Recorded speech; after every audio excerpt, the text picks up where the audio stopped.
Hello friends. तो आज बात करेंगे हम ग्रुप डी के जो मैथ्स में मेरी शिफ्ट में कौन से क्वेश्चन आए मैथ्स में। तो आज उनका सारे का निचोड़ लेकर आया मैं, कौन से टॉपिक से कितने क्वेश्चन आए। तो मैंने सारे की लिस्ट बना रखी और आज सारे का एनालिसिस यहाँ पर आपको बताऊंगा मेरी शिफ्ट में ग्रुप डी में कौन से क्वेश्चन आए थे। तो दोस्तों आज बात करेंगे, अगर आपने अच्छा रिस्पॉन्स दिया इस वीडियो पर तो मैं ऐसे रीजनिंग और जीके का भी लेकर आऊँगा। आपको सारा उसमें कौन कौन से क्वेश्चन आए सारे बता दूंगा। तो अगर इस पर अच्छा रिस्पॉन्स दिया, आपने चैनल को सब्सक्राइब किया, लाइक किया, तो अच्छा रिस्पॉन्स दिया तो उन दोनों का भी लेकर आ जाऊंगा मैं।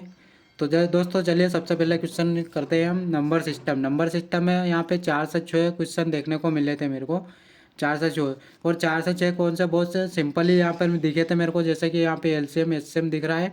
तो एलसीएम एचसीएम में कैसे आए थे, जैसे 15 और 20 का एलसीएम में कितना कितना होएगा। तो ऐसे क्वेश्चन आए थे, आप यहाँ पे देख सकते हो।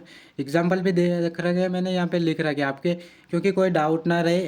तो इसलिए मैंने कैसे क्वेश्चन आ रहे हैं, कौन से टॉपिक से कितने क्वेश्चन आ रहे हैं, तो सारे लिख रखे। तो आप मैं अगर आपको समझ में नहीं आएगा तो मैं स्क्रीन पर भी लगा दूंगा। तो यहाँ पे आप देख सकते हो 15 और 20 का एलसीएम कैसे है। तो इससे 4 से 6 क्वेश्चन आए थे, ऐसे आए थे।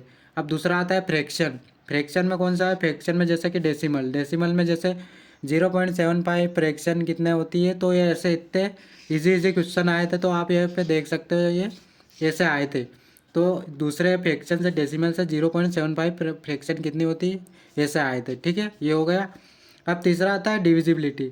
डिविजिबिलिटी में आपका यहाँ पे होता है रिमाइंडर सिंपल, मतलब रिमाइंडर में क्या, जैसे कि रिमाइंडर निकालना रहता है किसी का, तो उसका रिमाइंडर यहाँ पे सिंपल आसान पूछा था। डिविजिबिलिटी में जैसे कि 3 का गुणज ने ऐसे जो स्ट्रक्चर रहते हैं ना, उनके हिसाब से कि ये किसका डिविजिबिलिटी है। जैसे क्वेश्चन में इसका ये मल्टीपल है, तो ऐसे आप ऑप्शन से भी कर सकते हो, क्योंकि उसमें डिविजिबिलिटी का रूल लगता है। तो ऐसे क्वेश्चन आए थे वहाँ पे। अब बात करते हैं परसेंटेज की। परसेंटेज बहुत ही इंपॉर्टेंट है दोस्तों इसमें, क्योंकि परसेंटेज से बहुत सारे क्वेश्चन देखने को मिले और ऐसे मिले जो आने लायक, और सारी शिफ्ट में आए। जो मेरी शिफ्ट में आए थे वो मैंने जो 2-3 दिन का जो एनालिसिस देखा था वो उनमें भी यही क्वेश्चन आए थे। तो यहाँ पे परसेंटेज में कौन सा आए थे, परसेंट का वैल्यू में कन्वर्ट। एक तो ये आया था आपका परसेंट का वैल्यू में कैसे कन्वर्ट कर सकते हैं। तो एक तो ये क्वेश्चन आप आसानी से कर सकते हो या समझ भी गए होंगे आप। तो एक तो ये, और एक आता है इंक्रेज डिक्रेज, मतलब कमी वृद्धि की। इसमें इतनी कमी हुई तो इसमें कितनी वृद्धि होनी चाहिए, इसमें इतना लाभ हुआ तो ऐसे परसेंटेज में इतना परसेंट कमी हुई तो इसका वो वृद्धि बताओ। तो ऐसे क्वेश्चन आप समझ गए होंगे। कमी वृद्धि इंक्रेज डिक्रेज आपको आते ही होगा, क्योंकि परसेंटेज का टॉपिक है, सारे इसमें आते ही है। तो आप समझ गए होंगे। फिर आता है प्रॉफिट लॉस। प्रॉफिट लॉस में क्या होता है, प्रॉफिट लॉस में एक तो कॉस्ट प्राइस, सेलिंग प्राइस और एक मार्क प्राइस, तीनों से क्वेश्चन देखने को मिले थे मेरे को। कॉस्ट प्राइस में कैसे रहता है, कॉस्ट की कॉस्ट निकालनी रहती है। तो उसका कॉस्ट प्राइस में, सेलिंग प्राइस में सेलिंग अगर बेचा है तो उसका कितना लाभ हुआ, कितना प्रॉफिट है, कितना ये लॉस हुआ। तो ऐसे ऐसे मार्क प्राइस में, तो मार्क प्राइस में भी आपको ऐसा ही देखने को मिला। तो इनसे एक एक क्वेश्चन आएगा दोस्तों, जो मैं बता रहा हूँ उनको आपको पढ़ के जाना ही है। फिर आता है डिस्काउंट। डिस्काउंट है, सिंपल इंटरेस्ट है, सिंपल ही आया था इसमें। प्रॉफिट लॉस है, 1 का 20%, ऐसे मैंने लिख रखा आपको एग्जांपल के थ्रू कि डिस्काउंट इतना, इसमें इतना डिस्काउंट हुआ तो इतना ही। जो इजी रहता है वही आए थे इसमें से, तो आप देख सकते हो। डिस्काउंट दिया इसमें 10%, MP 500 SP। तो ऐसे क्वेश्चन आए थे, एग्जाम्पल भी दे रखा मैंने डिस्काउंट में। ऐसे क्वेश्चन आए थे सिंपली। सिंपल इंटरेस्ट से कैसे आए थे, सिंपल इंटरेस्ट से IMP है जो, ये सबसे एग्जाम में मोस्टली पूछा जाता है। इस पर मैंने IMP भी लिख रखा है। तो दोस्तों इस पर आए भी है इससे, तो आपको ये पढ़ के जाना है। एग्ज़ाम में कौन सा है, तो एक SI आया था, CI ऐसे आपको इसमें कि उसका इतना परसेंट है तो इसका इतना ब्याज कितना होगा। तो आपको ऐसे क्वेश्चन पढ़ के जाना है। जो है सिंपल इंटरेस्ट में IMP कौन सा था, तो एग्ज़ाम में मोस्टली ऐसा ही पूछा गया है। और ये मेरे इसमें भी आया है, और दूसरे जो शिफ्ट थी उसमें भी आया हुआ है। तो इसको आपको पढ़ के जाना है, ठीक है। फिर आता है यहाँ पे टाइम एंड निकालने पर। टाइम, जैसे कि टाइम कितना होता है, रेट, इसका एग्जांपल है। टाइम का रेट निकालना है। इस पे सिंपल इंटरेस्ट में ये, जैसे कि टाइम निकालना रहे कि इसका इतना ब्याज दिया तो ये कितने समय में होएगा। तो इससे आपको ये पढ़ के जाना है, और जो मैं बता रहा हूँ ध्यान से पढ़ लेना है। फिर टाइम, स्पीड, डिस्टेंस, ये भी आपके लिए बहुत इंपॉर्टेंट है। सारे जो टॉपिक है ये इंपॉर्टेंट है, क्योंकि इनसे सारे से पूछे जा रहे हैं। इसमें टाइम, डिस्टेंस है, बहुत कुछ पूछा जाए। ट्रेन से 2 क्वेश्चन आए थे, जो एवरेज और स्पीड वाले थे, रिलेटिव। ठीक है, डिस्टेंस से, स्पीड से, टाइम तो आपको ये ऐसे ही ट्रेन से 2 क्वेश्चन थे, एवरेज स्पीड निकालना, उनका जो अनुपात रहता है वैसे ही आपको यहाँ पे जैसे अनुपात वाले रहते हैं औसत वाले, एवरेज औसत, तो वो आपको पढ़ के जाना है रिलेटिव स्पीड से। तो टाइम स्पेंड डिस्टेंस से देखने को ये भी मिला था, ट्रेन से 2 क्वेश्चन थे, एवरेज स्पीड वाले, रिलेटिव वाले, जैसे कि ये इतने घंटे में मेरे को उज्जैन से इंदौर जाना है, तो ये फिर वापस भी आना है, तो ऐसे उनका औसत चाल बताइए, तो ऐसे चाल कमी वृद्धि ऐसे पूछा था। ठीक है, तो ऐसे आपको ये पढ़ के जाना है। फिर एक और था टाइम वर्क पाइप डिस्टेंस से, A plus B Y Y work इतना में, तो इफिशिएंसी मेथड से बताना आपको इसको, एफिशिएंसी मेथड जो आपको पता ही है।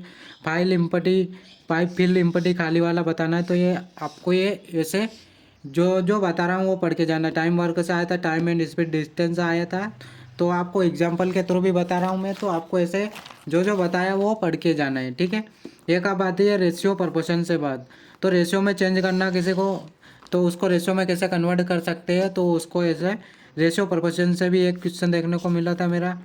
फिर आता है मिक्सर एलिगेशन, मिक्सर एलिगेशन से भी देखने को मिला था, और इसमें ये रेशियो और मिक्सर एलिगेशन से जो मेरे को इसमें CHSL की एग्ज़ाम में भी देखने को मिले थे। तो दोस्तों ये सारे में इसमें आ रहा है परसेंटेज से स्पीड, ये जो मेन मेन टॉपिक है ये सारे इसमें आ रहे हैं, और आपकी जो आने वाली शिफ्ट है उसमें भी आएंगे, क्योंकि पैटर्न वही है। तो एज से भी मेरे को एक देखने को मिला था एक से, तो एज का भी आप पढ़ के जाना है। तो ये तो हो गया था दोस्तों आपकी अर्थमेटिक। अब आती है आपकी एडवांस। एडवांस में से कौन कौन से क्वेश्चन आए थे, क्योंकि एडवांस में सबसे ज़्यादा जो है वो पूछ रहे थे MP पुलिस में, तो इसमें भी आए हैं ग्रुप डी में, तो आपको कौन कौन से पढ़ के जाना है। तो जैसे कि सबसे पहले इंपॉर्टेंट है जो मेंसुरेशन, मेंसुरेशन से क्या कौन कौन सा है, तो इसमें सर्कल है, एरिया है, सरकमफेरेंस है, तो ऐसे आपको इससे देखने को मिलेंगे। एक तो फिर यहाँ पे मिलेंगे रेक्टेंगल, ट्रायंगल, एरिया। सर्कल में ये आपको सूत्र लगाना रहता है, उसमें स्ट्रक्चर डालना रहता है, जैसे कि वो कटोरा में ये इतना चौड़ा है तो ऐसा है, और एक ये जी एक कुछ चारे पूरा खेत की मेरे पर एक एक गाय बांध दी, तो उस पर कितना क्या कितना गाय ने चारा खाया, कितनी चरी, तो ऐसे आपको पूछेंगे उसमें, तो ये पढ़ के जाना है। इससे सर्कल एरिया से, सरकमफेरेंस से, रेक्टेंगल, रेक्टेंगल से भी आएगा, ट्रेंगल से भी आएगा आपका, वो आएंगे वो टंकी वाले। तो आपको ये सिलेंडर वाले क्वेश्चन भी आएंगे इसमें से। सिलेंडर में CS है, LS है, वॉल्यूम वाले, वॉल्यूम के फार्मूला पूछ लेंगे आपके, वॉल्यूम से क्या होता है वो सिंपल ही पूछेंगे इसमें से। तो ये ऐसे दोस्तों इसका एडवांस में आपको ये mensuration, circle area, circumference, rectangle, triangle, area, cylinder, तो ये सिलेंडर में आपका CS LS volume simple formula पूछेंगे। तो आपको दोस्तों ये पढ़ के जाना है, जो जो टॉपिक बताए मैंने वो आपको करके जाना है, क्योंकि ये सारी एग्जाम में आ रहे हैं, और ग्रुप डी के जो आने वाले जिसके भी भाई लोग का एग्ज़ाम है उनमें भी पूछ रहे हैं। तो आपको ये जो जो टॉपिक बताए मैंने ये मेरी शिफ्ट में यही आया था, और यही सभी में चल ही रहा है। तो जैसा कि सेकंड शिफ्ट मेरी फर्स्ट शिफ्ट थी, तो सेकंड शिफ्ट में भी आए थे ये देखने को मिले, और अगले दिन भी देखने को मिले, तो आपको ये पढ़ के जाने। और दोस्तों अगर आपने इस वीडियो पर अच्छा रिस्पॉन्स दिया, तो मैं ऐसा ही कि आपको रीजनिंग जीके की, जीके में वो सबसे इम्पोर्टेंट क्या क्या आ रहा है, वो मेरी शिफ्ट में कौन से आ रही, वो भी आपको एनालिसिस करके बताऊंगा। तो अगर इस पर आपने अच्छा वीडियो रिस्पॉन्स दिया है, तो अगर आपने चैनल को सब्सक्राइब नहीं किया तो चैनल को सब्सक्राइब कर लेना। तो ऐसे अगर आपको कमेंट में बताना है, अगर जीके का भी चाहिए, रीजनिंग का भी चाहिए, तो वो भी लेकर आ जाऊँगा। तो मिलते हैं दोस्तों नेक्स्ट वीडियो में, तब तक के लिए थैंक यू।